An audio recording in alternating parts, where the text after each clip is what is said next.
Yeah, so we're going to try these Butter Boy cookies that's been going crazy on social media. It's pretty damn good. Look at that. If that's a little heart attack in a cookie, I don't know what is. I'm a bit worried because my favourite cookie is the Subway macadamia. Is it better? Chocolate. Is it better than Subway? I'm enjoying the texture and flavour of this. I need to get a macadamia exact same flavours to compare it, but I'm liking this. It's very soft.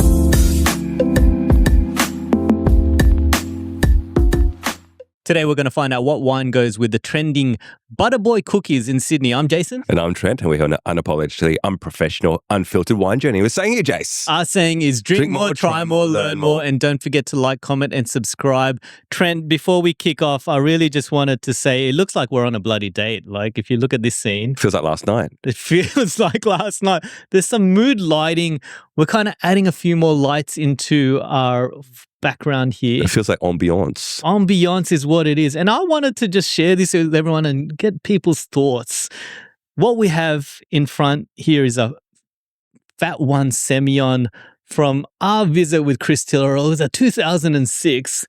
We finished it, but we want to repurpose it and have this light on it. And that's recycling. That's sustainable living, I think. That's right. And it's fashion, it's design, it's making good use of it. I saw this on Amazon. I thought, oh, this is quite interesting. It's a light that you can just add on top of any wine bottle and turn it into a decorative item. You can change the actual color of it. It's kind of that kind of wheel and different dimness and so forth. I thought that was pretty cool. That's pretty blinding. Yeah. Is it party time as well? It is. When I'm trying to seduce my wife, I always put the lights on, but I put it on purple. Don't ask me why. But isn't that sexually frustrated? That's exact. But that's why you can add it to any bottle. It's got like this kind of rubber wheel around it, and it keeps it secure.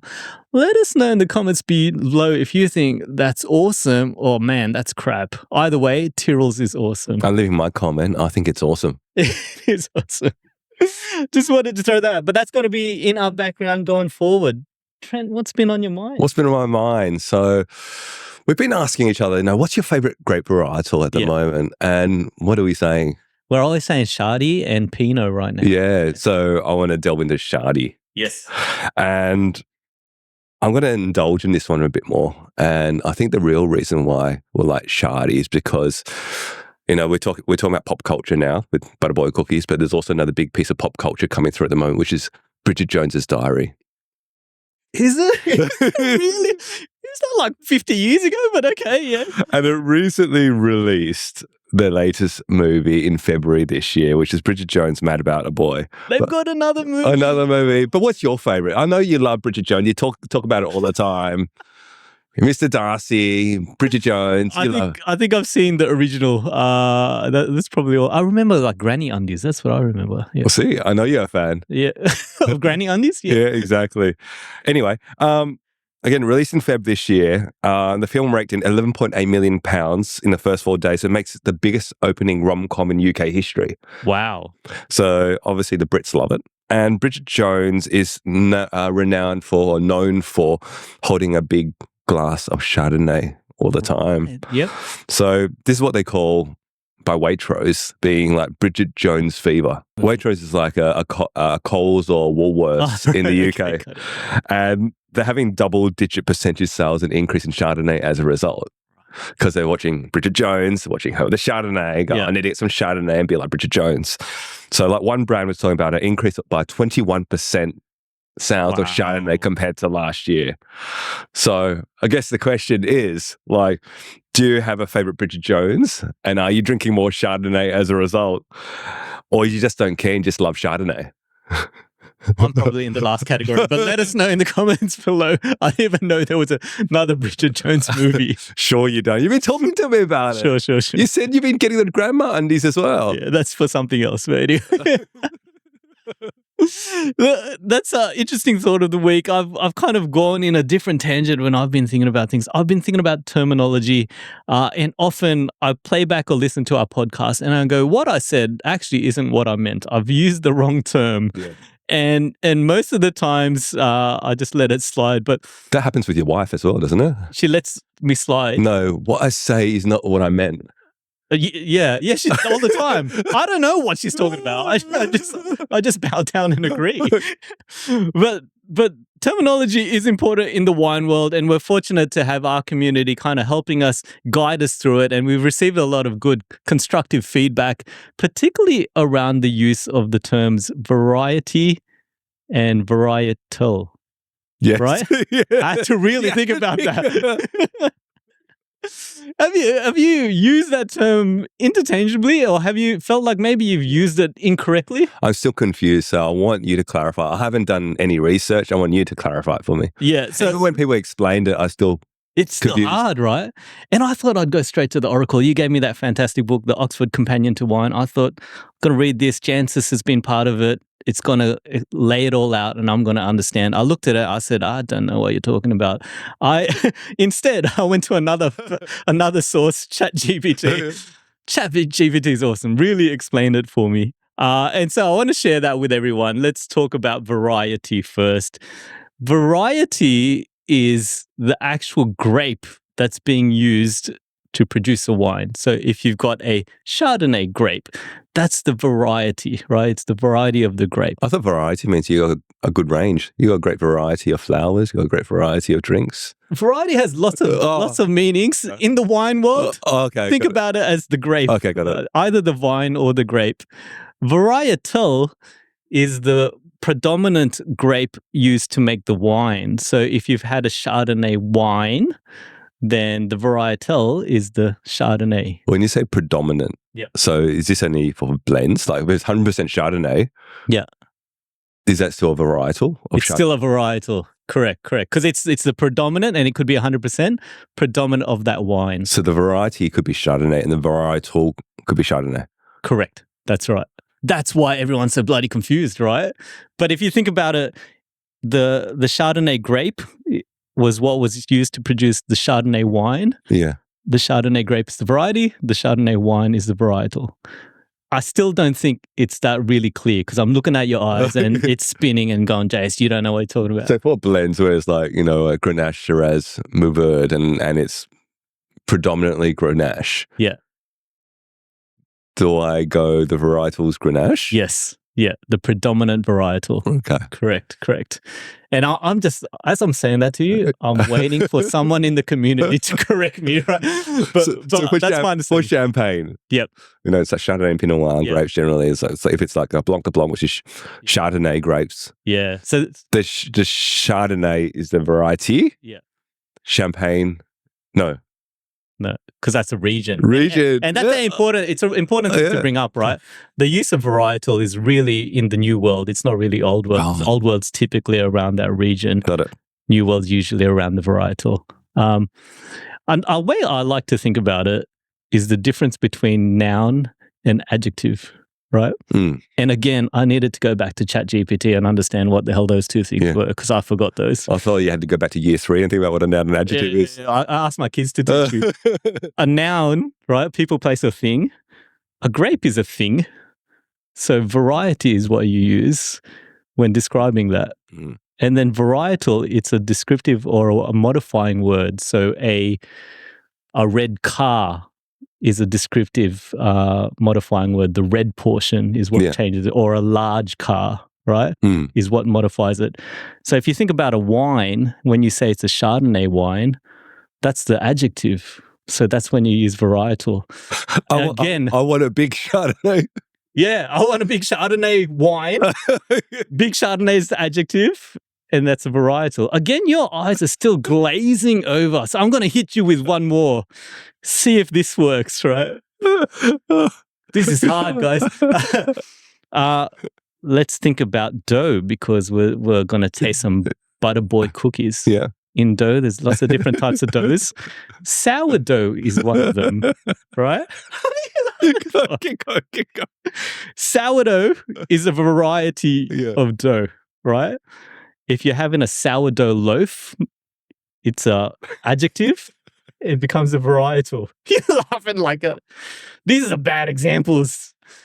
So sourdough variety, sourdough loaf. I feel like I'm back in year Varietal. 3 when like you're doing algebra and then like the maths teacher keeps on saying over and over again and it's still not registering. I don't know whether it's me. I feel like sending you to detention right now because you're not coming. I look at the producers. Do they get what he means? No, it's a no as well. It's not just me. Grape. Okay, go back to grape. The Chardonnay grape versus the wine that's made out of Chardonnay grape. Yeah. Variety versus varietal. If anyone has a better way to explain that, please, buddy, let us know in the comments below because it's so hard. You can understand why we get it wrong. That's what I've been thinking about. Yeah. Cool. On today's episode, you're talking about dough. Yeah. One of the best things to do with dough is cookies. When you say cookies, is it always often that you say it like that in that high-pitched, kind of like a school principal version? No. What do you mean? So cookies. Yep. So I got Butter Boy cookies. Let me move these wines out of the way. Butter Boy cookies, they're all the fad in Sydney, but I haven't had one. Wow. Yeah, so we're going to try these Butter Boy cookies that's been going crazy on social media. It's one of these things that they say it's a must try. And one of my cooking idols, Nagi, said that, you know, it's pretty damn good. Look at that. If that doesn't look like heart attack in a cookie, I don't know what is. So today we've got this Nutella Butter Boy cookies meant to be like the one that you have to do. Obviously, it's blowing up social media. I looked at a few of the social media things as well, saying it's actually not too sweet, but it's very, very rich. But you're going to try it and we can have a look through it. As I talk through it, who started Butter Boy? A bloke by the name of James Sidiris. So who's in uni? He's doing a double degree there, and he thought there must be more to life than doing this double degree in uni. And he started to look at YouTube, look at baking videos, and he started to put together two things. One is that his love for food, and he has also a very dangerously kind of sweet tooth as well. So he started to create these cookies. And the term they said they want to create these fresh out of the oven cookies that were both nostalgic and new. Mm. He comes up with these really nostalgic flavors, I think. Peach cobbler crumble, which we don't have. Golden Gaytime, the Nutella Choc chip, salted caramel, macadamia, and there's also other ones as well. The lemon drop, caramel slice, brown butter, dark choc, caramel, strawberry and coconut, banana biscoff, and black sesame. What are you thinking at the moment with all these flavors? Does that appeal to you? It does. You know what? Biscoff appeals to me. I think ever since the Biscoff flavors have come out, it's something that I want to taste. But I've been digging into this cookie. Never had it before, but seen it at all of the shops. And I can understand the interest. It's soft on the outside. In the center, it's got that gooey Nutella. Bit of crunch around the edges, which is exactly what I want with a cookie. I'm a bit worried because my favorite cookie is the Subway macadamia. Is it better? Chocolate. Is it better than Subway? I'm enjoying the texture and flavor of this. I need to get a macadamia exact same flavors to compare it, but I'm liking this. It's very soft. The thing that hits me, it's very doughy. Yep. It's very big. Subway one's a bit thinner. Yes. But it still has that same kind of texture, like a softness with the crispiness on the outside. So that's Butter Boy cookies. We tried to pair this one with two wines today. You picked one and I picked one. So should we try my one first or my one first? Okay. Okay, so the one that I picked that I never tried before, but I thought it'd be quite interesting. So I don't know whether it's going to work or not work. It's called a Manzanilla. Okay, so it's a Manzanilla. It sounds like you made up that term. Like Godzilla, but with a man. But... No, if you say confidently enough, that people believe you. So Manzanilla, Spanish type of grape varietal variety. Varietal. Made from palomino grapes, which is the variety. There you go. Which is, again, it's aged under layer of yeast known as the veil floor. We seem to be having a few of these ones at the moment under the floor of veil. What is that? I feel like it's something from... Lord of the Rings or something. No, it's that kind of that layer of bacteria creates the floor, protects it from oxidation, so it should have that bit of nuttiness to the wine. So when I was looking at it, I go, what does this taste like? Because I'd never heard of it. And so it's a bit like a Fino sherry, but it's white, but it has a bit of nuttiness to it. But then we're having Nutella. So I thought, nutty with nutty. I'm going to go nuts. That's what I thought. You went nuts. What do you think? Did you try it? Yeah, I did try Did it work? Did it work? I get the nuts, and I've never had a Manzilla before, but on the smell and the taste, I could completely get that. So I know where you're going, but it's still got this kind of citrus flavor to it. So I'm yet to work out what that is, but because there's some sort of citrus element, it kind of conflicts with the sweetness of the cookie. Not sweet enough. That's the thing. I'm looking at the pairings with Manzillas. Generally, it's like with fish and seafood, which I get.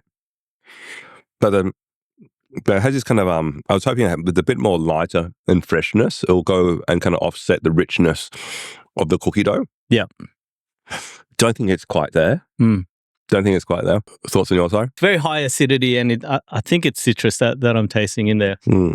Absolutely has that conflict with it. You know what it is? It's very mineral, it says. Mineral. Sea salt, and that's why it goes with seafood.